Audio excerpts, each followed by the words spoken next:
Bonjour à toutes et à tous, bienvenue dans cette nouvelle vidéo. Je voulais avant tout vous souhaiter une excellente année 2023. Merci à tous de m'avoir suivi sur ma chaîne d'astrologie indienne en 2022. Le fait que des personnes ayant plus d'expérience que moi puissent me faire confiance était vraiment un gage de reconnaissance. Donc vraiment merci à tous. Pour cette année 2023, vous l'aurez peut-être compris, je reprends donc cette chaîne d'astrologie occidentale. Je vous invite évidemment à vous abonner. Je vous invite à me poser vos questions en commentaire. Et puis si ce genre de vidéo vous plaît, on va voir aujourd'hui le thème de Pelé, qui est décédé il y a quelques jours, 2 ou 3 jours. Eh bien n'hésitez pas également à partager la vidéo et à me le faire savoir en commentaire. Bien, je vous mets le thème juste ici et nous allons l'étudier un petit peu. Alors, dans l'astrologie, le plus important lorsque l'on veut étudier la destinée, lorsque l'on veut étudier le natif lui-même, c'est-à-dire savoir qui il est réellement, son tempérament, sa constitution, sa personnalité, eh bien on vient étudier toujours l'ascendant. Voilà, c'est tout. L'ascendant, c'est ce qui se lève à l'horizon lorsque l'on naît. Pour les anciens, c'est ce qui naît en même temps que le natif. Donc nécessairement, il faut regarder l'ascendant. L'ascendant, c'est quoi? Dans ce thème, l'ascendant étant vierge. D'accord? Eh bien, le fond du natif va être représenté par la Vierge. Ça, c'est un premier point. Évidemment, il y a des planètes dans ce signe de la Vierge. Nous avons Vénus, nous avons Neptune, et déjà, toutes ces planètes viennent colorer ce signe de la Vierge. Donc évidemment, nous avons les constellations en arrière-plan et les planètes qui sont situées juste devant ces constellations. Donc forcément, ici, elles voilent les signes, le signe de la Vierge. Donc nous devons décrire une personne qui est marquée par Vénus, d'accord, avec un fond vierge. Et puis évidemment, une petite teinte ici de Neptune, puisque les transsaturniennes peuvent nous renseigner, surtout quand c'est en maison 1 ou proche d'une cuspide, sur le personnage en question de la cuspide, la maison 1 étant le natif, ça nous renseignera sur le natif. La maison 1 peut nous renseigner aussi sur le natif, évidemment, avec une priorité avec la planète la plus proche de la cuspide. C'est-à-dire ici, la cuspide est à 9 degrés 30, tout simplement l'ascendant. Eh bien, tout simplement, la planète la plus proche de 9 degrés 30 l'emportera. Ici, ce sera Vénus. Bon. Donc, nous allons commencer par décrire une personne marquée par Vénus avec un fond vierge, méticuleux, qui va au fond des choses, qui détaille des choses, et en même temps, l'aspect vénusien qui est très prononcé. Vénus, c'est les plaisirs. Vénus, c'est la beauté. Alors c'était un sportif, c'est l'art, ici, de festoyer, de célébrer des choses. D'accord? C'est l'art de faire du beau jeu, ou du bon jeu. C'est l'art de mêler le beau, le bon, ici, avec Vénus en maison 1. Ça peut aussi nous renseigner, évidemment, sur l'aspect physique du natif. D'accord? Vénus, c'est un aspect assez beau, puisque c'est la plus belle des planètes. D'accord? Ça peut évidemment aussi nous renseigner sur d'autres choses, puisque la maison 1, c'est le natif, donc ce que régit Vénus nous renseignera sur ce qui arrive au natif. D'accord? Vénus, c'est quoi? Alors attention à ne pas tomber dans des petits pièges. Vénus peut être représentatif des relations, mais c'est pas toujours le cas. C'est pas toujours le cas. Il faut, et ça c'est Jean-Baptiste Morin de Villefranche qui nous l'apprend depuis déjà quelques siècles, d'accord? C'est que l'astrologie fonctionne par analogie. Vénus peut régir énormément de choses, par exemple en astrologie médicale, les veines. Ça peut régir les parties génitales, d'accord? Vénus, surtout les parties internes, donc comme les ovaires, ok? Comme la semence, spermatozoïde, etc. Et donc, ça peut aussi régir les relations sentimentales. Mais quelqu'un qui a une Vénus affligée peut très bien avoir des relations sentimentales excellentes et des problèmes avec sa semence. D'accord? Ou l'inverse. Donc il faut bien comprendre ce que Vénus régit dans le thème, c'est-à-dire la maison régie par Vénus, pour comprendre l'analogie qui se manifestera dans la matière. On regarde le thème, nous voyons au niveau des almutènes, c'est-à-dire de la planète qui est la plus puissante dans les maisons, que Vénus va régir la maison 2 qui est située en Balance. Donc là, c'est tout simplement et naturellement le domicile de Vénus, maison 2. La maison 2, ça peut être l'argent. L'argent arrive au natif, tout simplement. Ça, c'est déjà un premier point, un premier gage de fortune. Mettre de 2 en maison 1. Ensuite, nous avons quoi? Nous avons Vénus qui va régir la maison 7. Non pas par domicile, puisque la maison 7 est ici en Poisson, mais par almutène. La maison 7, est en Poisson. Les Poissons, c'est l'exaltation de Vénus. Vénus, ici, elle est en maison 1, donc les relations viennent au natif. Ça peut être plusieurs mariages.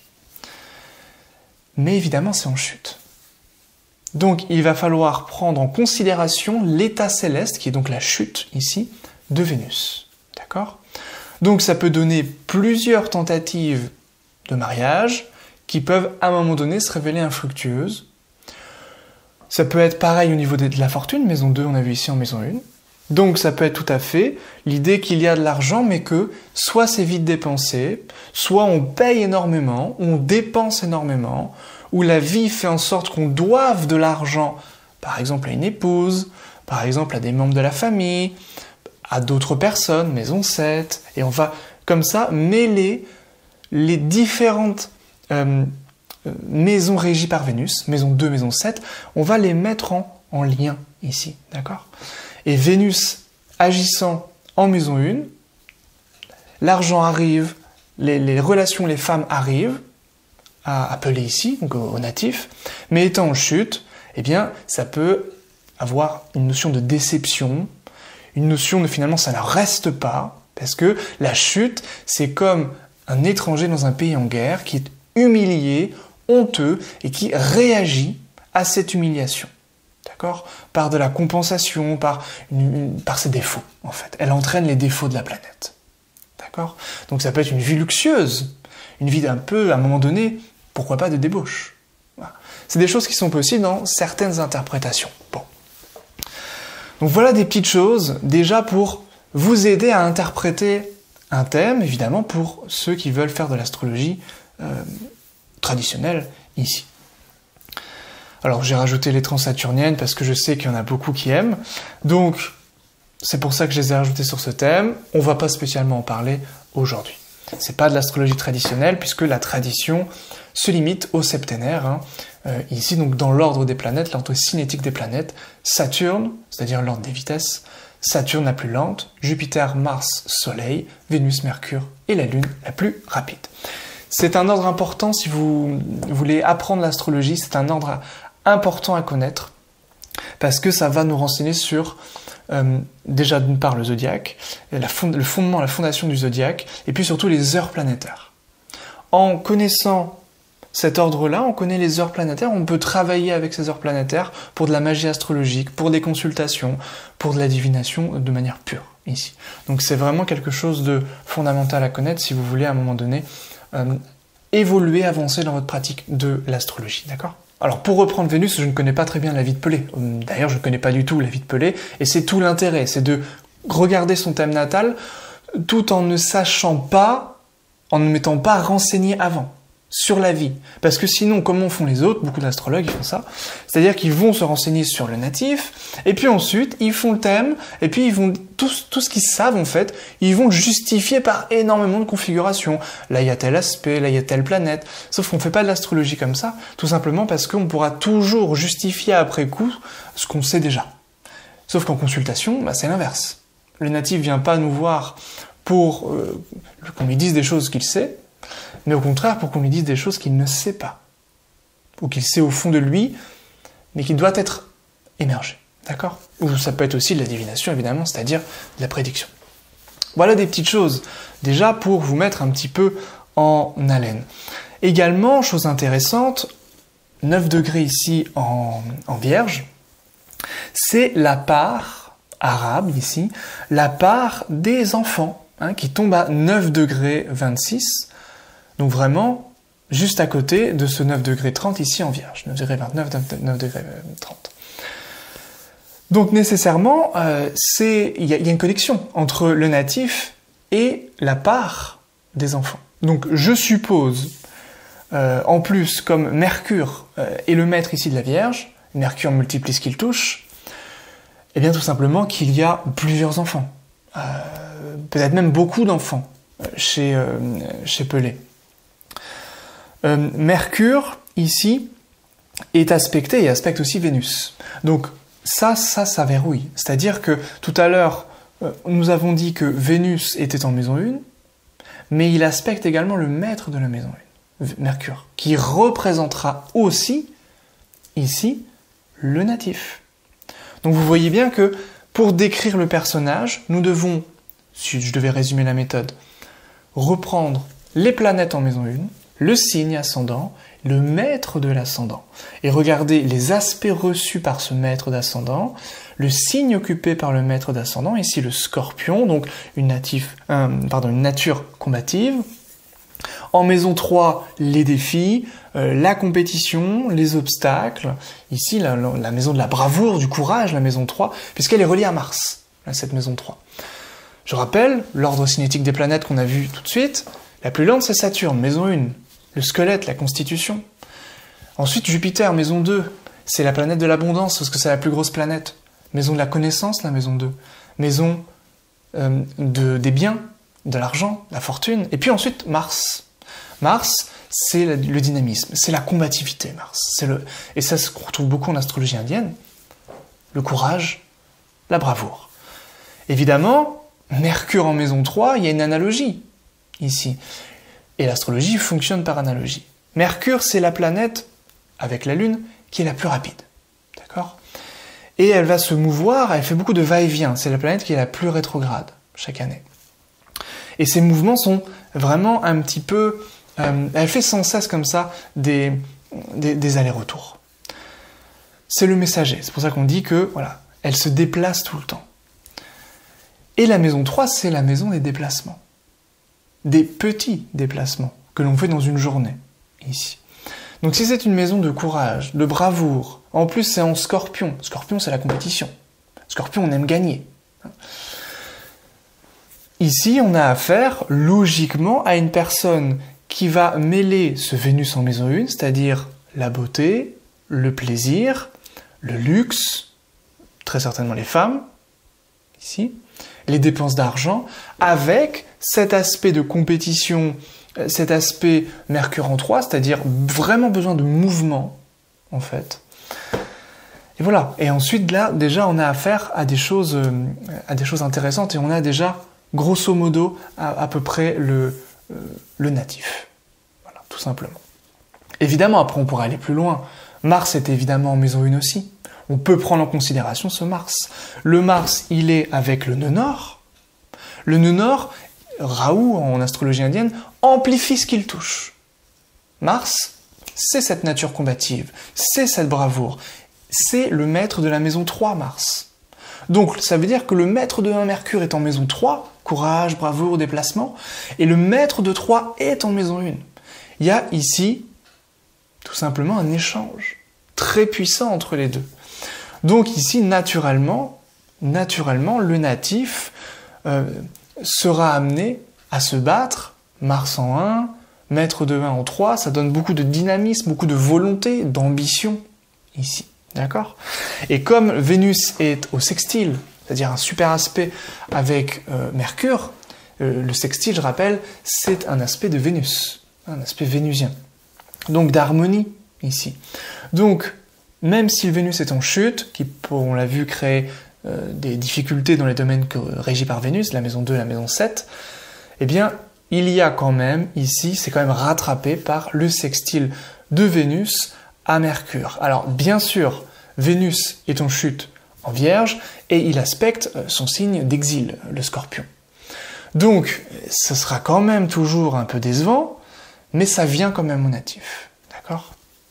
Même si c'est un aspect séparant ici de Vénus et de Mercure. Bien, ensuite d'autres choses, évidemment, des choses toutes simples hein, qu'on peut regarder.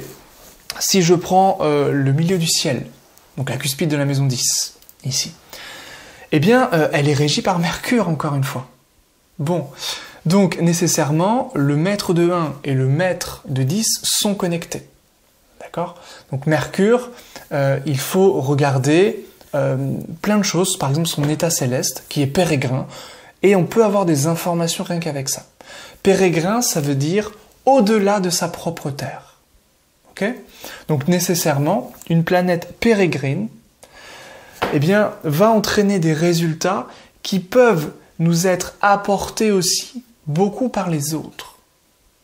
Donc ici, ça peut être tout simplement l'entourage, maison 3, le voisinage, les frères ou sœurs, l'entourage de manière générale, qui ont vraiment apporté une aide précieuse aux natifs.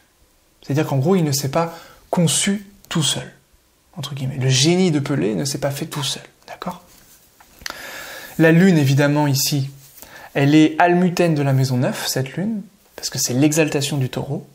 Cette lune, elle est conjointe, conjonction large, au milieu du ciel. Maître de 9 en maison 10, c'est évidemment ici très puissant pour la carrière, maison 10.